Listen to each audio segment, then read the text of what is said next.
Hey guys, welcome to the study easy code. इस video में हम क्या डिस्कस करेंगे? इंडियन कॉन्स्टिट्यूशन के इंपॉर्टेंट पार्ट्स और आर्टिकल्स को। ये रिवीजन पर्सपेक्टिव से वीडियो है। अभी प्रीलिम्स 2025 होने वाला है, उसमें इंडियन कॉन्स्टिट्यूशन का जो पार्ट और आर्टिकल है, यूपीएससी एक क्वेश्चन पूछ ही लेती है हर साल। इसीलिए हम ये वीडियो लेकर के आए हैं, जिससे कि इंडियन कॉन्स्टिट्यूशन का पूरा पार्ट और आर्टिकल विद पार्ट, मतलब कि किस पार्ट में कौन से आर्टिकल्स हैं और कौन से आर्टिकल्स इंपॉर्टेंट है, ये सारी चीजें आपको क्लियर हो जाएंगी और लर्न हो जाएंगी। ठीक है, तो बिना किसी देरी के चलिए वीडियो को शुरू करते हैं। सबसे पहले देखते हैं पार्ट फर्स्ट। ठीक, पार्ट फर्स्ट क्या है? ये यूनियन एंड इट्स टेरिटरी। इसमें कितने आर्टिकल हैं? आर्टिकल 1 से आर्टिकल 4, जिसमें दो आर्टिकल इंपॉर्टेंट है, आर्टिकल 1 और आर्टिकल 3। आर्टिकल 1 क्या कहता है? Name and territory of the union, मतलब कि इंडिया का नाम और टेरिटरी, मतलब डिफाइन करता है कि कहाँ से कहाँ तक है, इसका क्या नाम है। इसी में बताया गया है इंडिया दैट इज भारत, मतलब कि इंडिया और भारत दोनों नाम इसी आर्टिकल के अंडर में है। ठीक है, भारत। ठीक, तो आर्टिकल 1 ये बताता है। आर्टिकल 3 क्या बताता है? Formation of new states and alteration of areas, boundaries, name of existing state, मतलब कि अगर कोई नया स्टेट है, नए स्टेट का फॉर्मेशन, ये कहाँ पे है? आर्टिकल 3 में डिस्कस किया गया है। या फिर जो एग्जिस्टिंग स्टेट है उसके एरियाज में चेंजेस लाना, उसके नाम में चेंजेस लाना, बाउंड्रीज वगैरह में जो भी चेंजेस लाना, वो किस आर्टिकल में मेंशन है? आर्टिकल 3 में मेंशन है। ठीक है, तो पार्ट फर्स्ट का ये दोनों आर्टिकल इंपॉर्टेंट है। पार्ट फर्स्ट है क्या? Indian and it's territory, sorry union and it's territories. ठीक, चलिए नेक्स्ट देखते हैं पार्ट सेकेंड। पार्ट 2 क्या डिस्कस करता है? सिटीजनशिप के बारे में डिस्कस करता है। ये कहाँ से कहाँ तक है? आर्टिकल 5 से लेकर के आर्टिकल 11 तक ये दिया हुआ है। ठीक है, जिसमें दो आर्टिकल्स इंपॉर्टेंट है, आर्टिकल 10 और आर्टिकल 11। आर्टिकल 10 क्या है? कॉन्टिन्यूएंस ऑफ राइट ऑफ सिटीजनशिप, मतलब कि जो सिटीजनशिप का राइट है उसकी कॉन्टिन्यूएंस। ठीक है, वो कॉन्टिन्यूड कब तक रहेगी, कैसी रहेगी, सारा प्रोसीजर सब कुछ कहाँ पे दिया हुआ है? आर्टिकल 10 में दिया हुआ है। Article 11, parliament to regulate the right of citizenship by law, मतलब कि जो पार्लियामेंट है वो सिटीजनशिप का राइट जो है वो कैसे रेगुलेट करेगी? लॉ के थ्रू। इसीलिए तो सिटीजनशिप एक्ट बना है, जिसमें आए दिन बहुत सारे अमेंडमेंट होते रहते हैं। ठीक है, हर साल कुछ ना कुछ, मोस्ट ऑफ द ईयर्स, मतलब कि सिटीजनशिप एक्ट में अमेंडमेंट होता रहता है। ठीक है, तो सिटीजनशिप पार्ट 2 में दिया हुआ है, ये दो आर्टिकल्स इसमें इंपॉर्टेंट है। ठीक, चलिए हम थर्ड देखते हैं। थर्ड तो सबसे ज्यादा इंपॉर्टेंट है, कई बार पढ़े होंगे। पार्ट थर्ड में क्या है? Fundamental right. ये कहां से कहां तक है? आर्टिकल 12 से लेकर के आर्टिकल 35 तक। ठीक है, कितने फंडामेंटल राइट है? 6 है। इनिशियली मतलब कि जब कॉन्स्टिट्यूशन बना था तो उस टाइम पे 7 फंडामेंटल राइट थे, बट एक fundamental right, right to property, right to property, इसको फंडामेंटल राइट से हटा दिया गया और इसको एज अ लीगल राइट बना दिया गया। ठीक है, किस आर्टिकल के अंडर में? आर्टिकल 300A के अंडर में। ये सारी चीजें आपको याद रखनी होगी। ठीक है, चलिए हम पार्ट 3 के इंपॉर्टेंट आर्टिकल्स को देखते हैं। आर्टिकल 13 क्या डिस्कस करता है? लॉज इनकंसिस्टेंट विद और in derogation of the fundamental right, मतलब कि वो लॉज जो फंडामेंटल राइट के अगेंस्ट है, इनकंसिस्टेंट है, फंडामेंटल राइट को वायलेट करते हैं, वो लॉज कैसे होंगे? वॉइड होंगे। ये चीज कहाँ पे डिस्कस किया गया है? आर्टिकल 13 में डिस्कस किया गया है। ठीक है, आर्टिकल 14 क्या बात करता है? Equality before law. 15 prohibition of discrimination on the ground of religion, race, caste, sex और प्लेस ऑफ बर्थ, मतलब कि ये जो 5 ग्राउंड दिया हुआ है, कौन कौन सा? Religion, race, caste, sex, place of birth, इसके बेसिस पे किसी भी तरीके का किसी भी पर्सन में डिस्क्रिमिनेशन नहीं होगा। ये कहाँ पे दिया हुआ है? आर्टिकल 15 में। ठीक है, आर्टिकल 16 क्या बात करता है? Equality of opportunity in matter of public employment, public employment में सबको जो अपॉर्चुनिटी दी जाएगी वो इक्वल होगी। आर्टिकल 17 क्या बात करता है? एबॉलिशन ऑफ अनटचेबिलिटी, जो अनटचेबिलिटी वगैरह चलती आई है उसका एबॉलिशन क्या बात करता है? कौन सा आर्टिकल? आर्टिकल 17। ठीक है, आर्टिकल 18 क्या बात करता है? टाइटल्स वगैरह का एबॉलिशन। ठीक, कौन से टाइटल? जैसे राजा वगैरह का जो टाइटल है इसका एबॉलिशन। आर्टिकल 19 फ्रीडम ग्रांट करता है। कौन कौन से फ्रीडम यहाँ पे मेंशन है? ये सारे फ्रीडम देखो, freedom of speech expression 19(1)(a), 19(1)(b) freedom to assemble peaceably and without arms, 19(1)(c) freedom to form association or union, 19(1)(d) freedom to move freely throughout the territory of India, 19(1)(e) freedom to reside and settle in any part of the territory of India, 19(1)(g) freedom to practice any profession or to carry any occupation, trade और business। ये सारे freedom important हैं, किस article में grant किए गए हैं? Article 19 में। देखो, इस फ्रीडम के साथ क्या है? रीजनेबल रेस्ट्रिक्शंस भी हैं, ये चीज ध्यान रखिएगा। ऐसा नहीं है कि सिर्फ और सिर्फ फ्रीडम मिल गया है, इसके साथ ही साथ रीजनेबल रेस्ट्रिक्शंस भी कॉन्स्टिट्यूशन में मेंशन किए हुए हैं। ठीक है, फिर next important article, article 21 protection of life and personal liberty. ये बहुत इंपॉर्टेंट आर्टिकल है और इसके अंडर में भी बहुत सारे राइट है, जैसे कि लास्ट ईयर अभी यूपीएससी ने पूछा था राइट टू प्राइवेसी किस आर्टिकल के अंडर में आता है, तो आर्टिकल 21। ठीक है, ये डायरेक्टली पूछा भी था। आर्टिकल 21A क्या बात करता है? Right to elementary education. ठीक है, इसको अमेंडमेंट के थ्रू यहाँ पे ऐड किया गया। आर्टिकल 23 क्या कहता है? Prohibition of traffic in human being and force labour, human being और फोर्स लेबर के ट्रैफिकिंग वगैरह को प्रोहिबिट करना, मतलब कि पूर्ण रूप से रोकना। कौन सा आर्टिकल बात करता है? आर्टिकल 23। आर्टिकल 24 क्या है? Prohibition of employment of children in factories, particular age के चिल्ड्रंस का एम्प्लॉयमेंट फैक्ट्रीज वगैरह में प्रोहिबिट करना। कौन सा आर्टिकल बात करता है? आर्टिकल 24। 25 क्या बात करता है?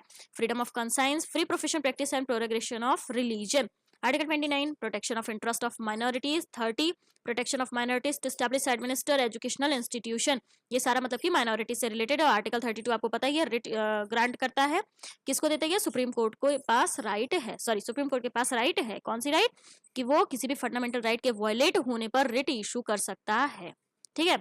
और हाई कोर्ट के पास किस आर्टिकल के अंडर में है? आर्टिकल 226 टू 26 के अंडर में, ठीक। तो फंडामेंटल राइट जो कि पार्ट 3 में है, उसमें ये सारे आर्टिकल्स इंपॉर्टेंट है। आई होप आप लोगों को समझ में आया होगा। चलिए नेक्स्ट हम देखते हैं। नेक्स्ट क्या है? पार्ट 4, जो कि क्या है? Directive principles. ये कहां से कहां तक है? आर्टिकल 36 से 51 तक है, ठीक है। इसमें इंपॉर्टेंट आर्टिकल्स मेंशन है, यहाँ पे देखते हैं। आर्टिकल 38 देखो, डायरेक्टिव प्रिंसिपल्स क्या है, ये सारी चीजें डिटेल वे में तो आप पढ़ ही चुके होंगे अभी तक, जिसको 2025 का एग्जाम देना है। ये सिर्फ एक रिवीजन पर्सपेक्टिव से वीडियो है, जो कि आर्ट्स और पार्टिकल्स को डिस्कस कर रहा है, ठीक है। आर्टिकल 38 क्या है? State to secure social order for the promotion of welfare of the people. मतलब कि लोगों के वेलफेयर के लिए स्टेट को क्या करना होगा? कुछ सोशल ऑर्डर सिक्योर करना होगा, ठीक है। पीपल के वेलफेयर के लिए, पीपल के वेलफेयर के प्रमोशन के लिए स्टेट को कुछ सोशल ऑर्डर्स को सिक्योर करना होगा।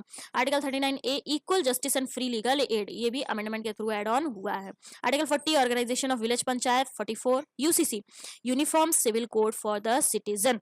Article 45 provision for the early childhood care and education to children below the age of 6 years. Article 46 promotion of educational economic interest of scheduled caste, scheduled tribe and other weaker section. अच्छा, DPSP content के basis पे 3 part में divided है। कौन कौन से? Socialist, intellectual और Gandhian. ये सारी चीजें तो आपको स्टैटिक क्वेश्चन में पढ़े ही होंगे, ये सारी चीजें तो आप लोग को क्लियर ही होंगी। तो इसमें से आप डिफाइन भी कर सकते हैं कि ये कहाँ पे आता है, सोशलिस्ट में आता है, इंटेलेक्चुअल में आता है या गांधीयन में आता है, ठीक है। चलिए आर्टिकल 50 क्या है? Separation of judiciary from executive. इस पे भी यूपीएससी एक बार क्वेश्चन पूछ चुकी है डायरेक्टली, ऐसे ये स्टेटमेंट देकर के कि ये किस आर्टिकल में बात किया गया है, या ये किस में है, फंडामेंटल राइट में है या डीपीएसपी में, ठीक है। ऐसे क्वेश्चन पूछती है यूपीएससी और ऐसे पूछी भी है। Article 51 promotion of international peace and security. तो आर्टिकल 51 में क्या बात किया गया है? Promotion of international peace and security. International peace और सिक्योरिटी को लेकर के, सॉरी, इंटरनेशनल पीस और सिक्योरिटी को प्रमोट करने की बात कहाँ की गई है? आर्टिकल 51 में, जो कि क्या है? एक डायरेक्टिव प्रिंसिपल है, ठीक है। चलिए नेक्स्ट देखते हैं। Article 4A fundamental duties. इसके बारे में आपको क्या याद रखना है कि ये जब ओरिजिनल कॉन्स्टिट्यूशन बना था तो उस टाइम में फंडामेंटल ड्यूटीज हमारे कॉन्स्टिट्यूशन में मेंशन नहीं थी, ठीक है। इसको अमेंडमेंट के थ्रू एड ऑन किया गया। किस अमेंडमेंट के थ्रू? ये कमेंट करके बताएं। अब इसमें कौन सा आर्टिकल है? आर्टिकल 51A, जो कि क्या बात करता है? फंडामेंटल ड्यूटीज के बारे में बात करता है। अभी प्रेजेंट में 11 फंडामेंटल ड्यूटीज हैं। जब इसको जोड़ा गया था तब 10 थे और एक फंडामेंटल ड्यूटीज बाद में जोड़ा गया, ठीक है। आई होप आप लोग को समझ में आ रहा होगा। चलिए आगे देखते हैं। पार्ट 5 क्या बात करता है? यूनियन की बात करता है, ठीक है। ये किस आर्टिकल से किस आर्टिकल तक है? ये सबसे लंबा पार्ट है। कहां से कहां तक? आर्टिकल 52 से 151 तक। सॉरी, इसको क्लियरली लिखते हैं। आर्टिकल 52 से आर्टिकल 151 तक। ये क्या बात करता है? यूनियन की बात करता है, ठीक है। अब जो जो आर्टिकल्स इंपॉर्टेंट है वो यहाँ पे मेंशन है, उसको एक एक करके हम देखते हैं। सबसे पहले क्या है? आर्टिकल 72। ये क्या बात करता है? Power of president to grant pardon etc and to suspend remit or commit sentence in certain cases। मतलब कि आर्टिकल 72 क्या बात करता है? प्रेसिडेंट के पास जो पावर है, मतलब कि जब किसी कैदी को सजा मिलती है तो उसके सजा को कम करने का या उसके सजा को पूरी तरीके से सस्पेंड करने का, मतलब कि उसका जो भी उसको सेंटेंसेस वगैरह मिले हैं उसमें कोई भी चेंज करने का जो पावर है प्रेसिडेंट के पास, वो कहाँ पे दिया हुआ है? आर्टिकल 72 के अंडर में दिया हुआ है, ठीक है। आर्टिकल 74 ये क्या है? Council of minister to aid and advice president. Article 74 क्या बात करता है? प्रेसिडेंट को हेल्प करने के लिए, एडवाइस करने के लिए, हेल्प करने के लिए, एड करने के लिए जो काउंसिल ऑफ मिनिस्टर का गठन होगा वो किस आर्टिकल में दिया हुआ है? आर्टिकल 74 में दिया हुआ है। नेक्स्ट आर्टिकल 76 जो कि अटॉर्नी जनरल फॉर इंडिया की बात करता है। उसके बाद आर्टिकल 78 ये क्या बात करता है? Duties of prime minister with respect to furnishing information to the president. Article 78 क्या बात करता है? प्राइम मिनिस्टर की जो ड्यूटी है, क्या प्रेसिडेंट को हर चीज का इन्फॉर्मेशन देना, वो कहाँ पे है? आर्टिकल 78। मतलब आर्टिकल 78 में क्या है? प्राइम मिनिस्टर की जो ड्यूटीज है प्रेसिडेंट को सारी इन्फॉर्मेशन वगैरह ग्रांट करने की, देने की, वो कहाँ पे मेंशन है? आर्टिकल 78 के अंदर में मेंशन है, ठीक है। नेक्स्ट आर्टिकल 85 ये क्या बात करता है? Session of parliament prorogation and dissolution. मतलब कि पार्लियामेंट में जो भी सेशंस वगैरह होते हैं, कब डिसॉल्व होता है या एक सेशन कितने दिन तक चला, उसमें क्या क्या डिस्कशन हुई, ये कहाँ पे मेंशन है? आर्टिकल 85 में। नेक्स्ट है article 100 voting in house, power of house to act notwithstanding vacancies and quorum.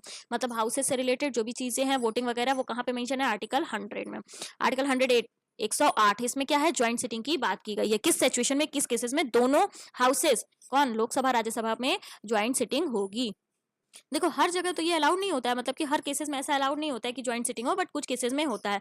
तो ये कहाँ पे मेंशन है, मतलब किन केसेस में हो सकता है, कैसे होगा, उसका क्या सीन होगा, क्या प्रोसेस होगा, ये सारी चीजें कहाँ पे मेंशन है, आर्टिकल 108 में। फिर नेक्स्ट क्या आता है 109, ये क्या है, special procedure in respect of money bill. Money bill से रिलेटेड, अब ये देखो ये चीज और भी ज्यादा इंपॉर्टेंट हो गई, इस पे अभी लास्ट ईयर क्वेश्चन पूछा है, तो ये चीज जरूर ध्यान रखें, ठीक है। मनी बिल से रिलेटेड स्पेशल प्रोसीजर ये कहाँ पे दिया हुआ है, आर्टिकल 109। आर्टिकल 110 में मनी बिल को डिफाइन किया है, तो प्रोसीजर पहले दे दिया है फिर डिफाइन किया है उसको, तो ये चीज लर्न करने का तरीका है। 109 में मनी बिल का प्रोसीजर दे दिया है और डिफाइन उसको 110 में किया गया है, ठीक है। 112 एनुअल फाइनेंशियल स्टेटमेंट, जिसको हम बजट के नाम से जानते हैं, बट बजट वर्ड कहीं पे कॉन्स्टिट्यूशन में नहीं कहा गया है, एनुअल फाइनेंशियल स्टेटमेंट नाम से ही जाना जाता है 112 आर्टिकल में, ठीक है।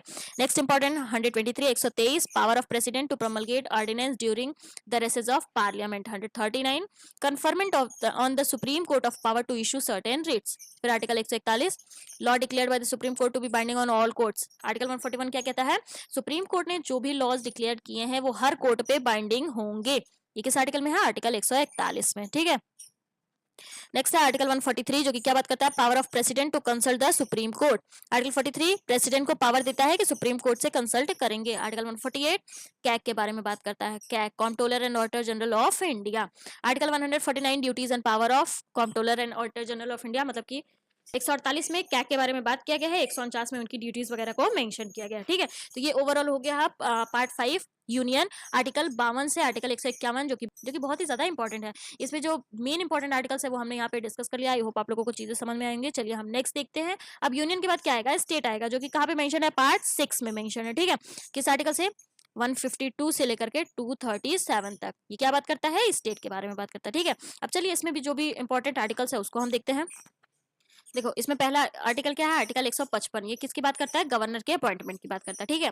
फिर नेक्स्ट है आर्टिकल 161, जैसे कि जो पीछे हमने देखा यूनियन में यहाँ पे प्रेसिडेंट के पास पावर दिया हुआ है आर्टिकल 72 में, वैसे ही सेम पावर गवर्नर को दिया हुआ है आर्टिकल 161 में। किस लिए, पार्डन्स, मतलब किसी को अगर कोई भी सेंटेंसेस वगैरह हुए हैं तो उनको पार्डन ग्रांट करना, सस्पेंड करना, उस सेंटेंस को सस्पेंड करना, रिमिट करना या कम्यूट करना, ठीक है। ये सारा पावर गवर्नर को किस आर्टिकल में दिया हुआ है, आर्टिकल 161 में। आर्टिकल 163 में काउंसिल ऑफ मिनिस्टर, किस लिए, गवर्नर को एड और एडवाइस करने के लिए, ठीक। देखो यूनियन और स्टेट लर्न करने का सबसे बेस्ट फॉर्मूला क्या है, यहाँ पे लिख लो यूनियन, यहाँ पे स्टेट, यूनियन स्टेट, ठीक है, ऐसे कर लो। अब यूनियन में जैसे कि ये जो है प्रेसिडेंट, इनको पावर आर्टिकल 72 में दिया हुआ, सेम पावर, कौन सा, कि किसी भी सेंटेंसेस वगैरह को पार्डन करना, सस्पेंड करना, रिमिट करना, कम्यूट करना, ये प्रेसिडेंट को पावर आर्टिकल 172 में दिया हुआ है। और यहाँ पे स्टेट में गवर्नर को 161 में दिया हुआ, ठीक है। ऐसे लिख लो, ऐसे ही सारे अगर आप आर्टिकल्स बना लोगे एक टेबल, तो आपको इजीली लर्न हो जाएगा, ठीक। चलिए नेक्स्ट आर्टिकल हम देखते हैं। नेक्स्ट है आर्टिकल 167, ये क्या कहता है, duties of CM with respect to furnishing information to the governor. जैसे प्राइम मिनिस्टर की ड्यूटीज मेंशन की हुई थी कि जो भी इन्फॉर्मेशन वगैरह होगी वो प्रेसिडेंट को टाइम टू टाइम देंगे, वैसे ही वही ड्यूटीज सीएम की भी है ना, गवर्नर को इन्फॉर्मेशन देने की, तो वो किस आर्टिकल में मेंशन है, आर्टिकल 167 में, ठीक। नेक्स्ट क्या है, आर्टिकल 169, जो कि क्या बात करता है, एबॉलिशन और creation of legislative council in state. फिर article 198 special procedure in respect of money bill. Article 201 bill reserve for the consideration of president, मतलब कि देखो क्या होता है, स्टेट में कुछ बिल गवर्नर रिजर्व कर देते हैं कि इस पे प्रेसिडेंट का कंसिडरेशन जरूरी है, प्रेसिडेंट जैसा बोलेंगे वैसा होगा, तो वो बिल कहाँ पे, किस आर्टिकल के अंडर पे रिजर्व रहते हैं, आर्टिकल 201 के अंडर में, ठीक है। Next 202 annual financial statement state का, जैसे सेंटर का होता है बजट, वैसे स्टेट का कहाँ पे है, आर्टिकल 202 में। Article 224 appointment of additional and acting जज, मतलब कि एडिशनल और एक्टिंग जज का अपॉइंटमेंट ये किस आर्टिकल में मेंशन है, आर्टिकल 224 में। Next 224 A appointment of retired जज at sitting of high court. 226 power of high court to issue certain writ, जो कि हमने पीछे डिस्कस कर लिया, सुप्रीम कोर्ट के पास आर्टिकल 32 के अंडर में ये है, जो कि खुद ही एक फंडामेंटल राइट है, ठीक है। रिट इशू कब होता है, जब किसी पर्सन का कोई भी फंडामेंटल राइट वायलेट होता है, उस टाइम पे सुप्रीम कोर्ट और हाई कोर्ट के पास पावर होता है कि रिट इशू कर सके, ठीक है। चलिए अब आगे चलते हैं, हम नेक्स्ट पार्ट देखते हैं। देखो नेक्स्ट क्या है, पार्ट 8 आ गया। अभी पीछे हमने क्या डिस्कस किया, ये पार्ट 6 था। अब आप लोग सोचेंगे पार्ट 7 कहाँ गया, ये डिलीट हो गया है, ठीक है, इसको डिलीट कर दिया गया है, किससे, 7th अमेंडमेंट एक्ट जो कि 1956 में आया था, उसके थ्रू जो पार्ट 7 है उसको डिलीट कर दिया गया। पार्ट 8 में क्या है, यूनियन टेरिटरीज डिस्कस किया गया है, जो कि कहाँ से कहाँ तक है, आर्टिकल 239, यहाँ पे लिखते हैं इसको इरेज करके, ये पार्ट कहाँ से कहाँ तक है? आर्टिकल 239 से लेकर के 242 तक है। इसमें इंपॉर्टेंट आर्टिकल आर्टिकल 239 जिसमें क्या है? Administration of union territory, union territory administer कैसे होगी, ये सारी चीजें दी हुई है। ठीक है, चलिए नेक्स्ट हम देखते हैं पार्ट 9 जो कि क्या है? पंचायत। कहाँ से कहाँ तक है? आर्टिकल 243 से 243 तक है। ठीक है, दो आर्टिकल इसमें इंपॉर्टेंट है, आर्टिकल 243 बी और 243 जी, इसको जरूर से ध्यान रखिएगा। 243 में बी, 243 बी क्या कहता है? कॉन्स्टिट्यूशन ऑफ पंचायत, पंचायत की कॉन्स्टिट्यूशन कहाँ पे दिया हुआ है? Article 243 B. आर्टिकल 243 जी क्या है? Power, authority and responsibility of panchayat, मतलब कि पंचायत का क्या पावर है, क्या अथॉरिटी है, क्या रिस्पॉन्सिबिलिटी है, ये किस आर्टिकल में मेंशन किया गया है? आर्टिकल 243 जी में। तो पार्ट 9 समझ में आया? चलिए अब यहाँ पे देखो, पेन का कलर चेंज कर लेते हैं क्योंकि यहाँ दिखेगा नहीं। पार्ट 9 तो ये हो गया। अब इसके बाद क्या है? 9A। 9 पंचायत है, 9A क्या है? म्यूनिसिपैलिटीज। इन सब में इंपॉर्टेंट उतने आर्टिकल्स है नहीं, इसलिए यहाँ पे मेंशन नहीं है। ठीक है, म्यूनिसिपैलिटीज जिसमें 243P से 243 क्या? ZG, ये आर्टिकल है कहाँ? म्यूनिसिपैलिटीज में। ठीक है, फिर क्या है? पार्ट 9B, इसमें क्या बात किया गया है? कोऑपरेटिव सोसाइटीज से रिलेटेड। क्या है? Cooperative societies. ठीक है, जो कि कहां से कहां तक है? किस आर्टिकल से? 243ZH से लेकर के 243ZT। ये क्या बात करता है? Cooperative society. ठीक है, अब लास्ट पार्ट 10। पार्ट 10 क्या है? Scheduled and tribal areas. कहां से कहां तक है? आर्टिकल 244 से 244A तक। ठीक है, तो आई होप ये जो बीच में यहाँ पे मेंशन नहीं है वो चीजें हमने बता दी हैं, क्योंकि उसमें इतने इंपॉर्टेंट आर्टिकल्स नहीं है, इसलिए वो चीजें यहाँ पे मेंशन नहीं है। ठीक है, पार्ट 11 सेंटर स्टेट रिलेशनशिप की बात करता है, जो कि किस आर्टिकल से किस आर्टिकल तक है? 245 से लेकर के 263 तक है। ठीक है, इसमें इंपॉर्टेंट आर्टिकल सबसे पहले क्या है? आर्टिकल 249, ये क्या बात करता है? Power of parliament to legislate with respect to matter in state list in the national interest. Article 249 क्या कहता है? देखो, अगर कहीं नेशनल इंटरेस्ट है तो पार्लियामेंट के पास पावर है कि स्टेट लिस्ट में अगर कोई सब्जेक्ट मेंशन है तो उस पर लॉज बना सकती है। मतलब कि पार्लियामेंट के पास पावर है कि स्टेट लिस्ट में कोई जो भी पॉइंट्स मेंशन है उस पर लॉज बना सकती है। कब? अगर वो नेशनल इंटरेस्ट है तो। ठीक है, next important article article 257 control of union over the state in certain cases. कुछ केसेस में, स्टेट के कुछ केसेस में किसका कंट्रोल होगा? यूनियन का कंट्रोल होगा। यूनियन कंट्रोल कर सकती है स्टेट के कुछ केसेस। ये किस आर्टिकल में मेंशन है? आर्टिकल 257 में। और इसमें लास्ट इंपॉर्टेंट आर्टिकल कौन सा है? आर्टिकल 262, जिसमें क्या बात किया गया है? Adjudication of dispute relating to water of inter state river और रिवर वैली। ये तो जरूर ध्यान रखिएगा क्योंकि इंटर स्टेट रिवर वगैरह से डिस्प्यूट आए दिन होते रहते हैं, तो इसके बारे में कहाँ पे मेंशन है? आर्टिकल 262 में। आई होप आप लोगों को समझ में आया होगा। चलिए आगे बढ़ते हैं। ये आ गया हमारा पार्ट 12, जिसमें क्या है? Finance, property, contract and suit. इसमें कहाँ से कहाँ तक है? आर्टिकल 264 से लेकर के 300A तक है। ठीक है, देखो इसमें जो इंपॉर्टेंट आर्टिकल है वो मेंशन है, जैसे कि सबसे पहला 266 consolidated fund and public account of India end of state, मतलब कि यूनियन और स्टेट, मतलब इंडिया ओवरऑल और हर स्टेट दोनों का कंसोलिडेटेड फंड और पब्लिक अकाउंट ऑफ इंडिया के बारे में कहाँ पे मेंशन है? आर्टिकल 266 में मेंशन है। ठीक है, नेक्स्ट है article 267 contingency fund, article 275 grant from union to certain states, article 280 finance commission, 300A person not to be deprived of property save by the authority of law, जो कि पहले क्या था? एक फंडामेंटल राइट था। फिर एक कॉन्स्टिट्यूशनल अमेंडमेंट के थ्रू क्या हुआ? इसको फंडामेंटल राइट का जो है वो जो प्लेस था उससे निकाल दिया गया और इसको एज अ लीगल राइट बना दिया गया। ठीक, तो आई होप आप लोगों को समझ में आया होगा। चलिए आगे बढ़ते हैं। नेक्स्ट हम देखते हैं ये क्या है। अच्छा देखो, यहाँ पे हो गया हमारा पार्ट 12। अब हम पहले पार्ट 13 को देख लेते हैं। पेन का कलर चेंज कर लेते हैं। पार्ट 13 क्या है बताइए? Trade, commerce and intercourse with in the territory of India, मतलब कि जो ट्रेड वगैरह है, trade, commerce and intercourse with in territory of India, India के अंदर जो भी ट्रेड, कॉमर्स एंड इंटरकोर्सेस वगैरह हैं वो कहाँ पे मेंशन है? पार्ट 13 में, जो कि किस आर्टिकल से है? आर्टिकल 301 से 307 तक है। ठीक है, आई होप आप लोगों को समझ में आया होगा। चलिए अब नेक्स्ट 13 के बाद आएगा 14, पार्ट 14। इसमें क्या है? Services under union and state. State और यूनियन के अंडर में जो भी सर्विसेज हैं वो कहाँ पे मेंशन है? पार्ट 14 में मेंशन है। ठीक है, इसमें कहाँ से कहाँ तक है? 308 से लेकर के 323 तक है। ठीक है, देखो 2 आर्टिकल इसमें इंपॉर्टेंट है, 312 all India services, 315 public service commission, ये तो आप लोगों को अच्छे से पता ही होगा। ठीक, चलिए आगे बढ़ते हैं। अब 15 डायरेक्टली दे दिया, इससे पहले भी एक पार्ट है, उस पार्ट को भी आप लोग देख लीजिए। पार्ट 14 ए दिया हुआ है, ठीक है, 14 तो हमने पीछे देख लिया, फिर पार्ट 14 ए है जिसमें क्या है, ट्रिब्यूनल्स।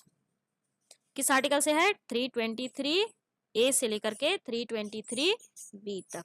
ठीक है, जो भी चीजें बीच में मिसिंग है उसको हम यहाँ पे मेंशन कर दे रहे हैं, तो आप लोग परेशान मत होइएगा। मिसिंग नहीं है मतलब कि इतना इंपॉर्टेंट नहीं है, इसलिए इस पीपीटी में ये नहीं प्रोवाइडेड है। ठीक है, नेक्स्ट आता है पार्ट 15 जिसमें क्या मेंशन है, इलेक्शन के बारे में बात किया गया है। किस आर्टिकल से, 324 से लेकर के 329 ए तक है। ठीक, important article, article 324, superintendence direction and control of election to be visited in an election commission. छोटा सा था, इजी था। ठीक है, चलिए अब आगे हमारा part 16, special provision relating to certain classes, कुछ क्लासेस को लेकर के स्पेशल प्रोविजन। किस आर्टिकल से, 330 से लेकर के 342। इंपॉर्टेंट आर्टिकल यहाँ पे हैं, देखते हैं।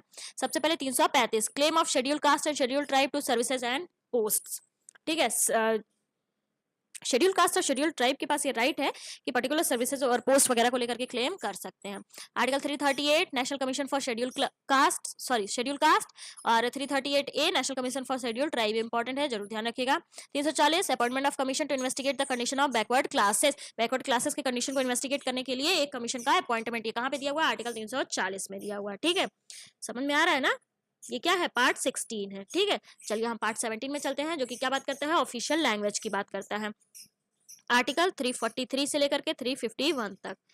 Important article 343, official language of union, union का ऑफिशियल लैंग्वेज। ठीक है, चलिए पार्ट 18, इमरजेंसी प्रोविजन, कहां से कहां तक है, 352 से लेकर के 360। इंपॉर्टेंट 4 के गैप पे है, देखो 352 +4 356, इसमें +4 360। 352 क्या बात करता है, नेशनल इमरजेंसी। 356 स्टेट इमरजेंसी जिसको प्रेसिडेंट रूल भी कहते हैं, और 360 फाइनेंशियल इमरजेंसी। आज तक इंडिया में एक भी बार फाइनेंशियल इमरजेंसी नहीं लगी, ये चीज याद रखिएगा।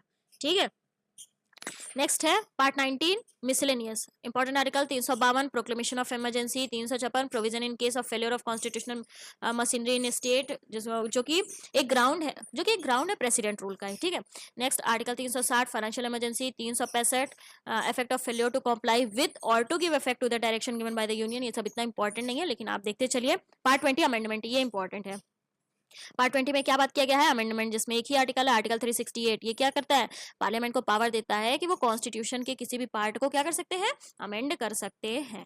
ठीक है, नेक्स्ट पार्ट 21, आर्टिकल 369 से लेकर के 392 तक। Important article 370, special provision Jammu Kashmir, जिसको खत्म कर दिया गया। 371 A, special provision with respect to state of Nagaland. 371 J, special provision for Hyderabad Karnataka region. ठीक है, नेक्स्ट एंड लास्ट पार्ट 22, जो कि क्या है, short text, commencement authoritative text in Hindi and repeal. Article 393 से लेकर के 395। Important article 393, short title. तो ये यहाँ पे हमारा कंप्लीट हो गया। ठीक है, तो आई होप ये वीडियो आप लोगों के लिए बेनिफिशियल होगा, जो चीजें हम समझाने की कोशिश कर रहे हैं वो आपको समझ में आया होगा, पेपर में आप लोगों की बहुत हेल्प करेगा। So thank you for watching this, please do like share and subscribe. Thank you guys.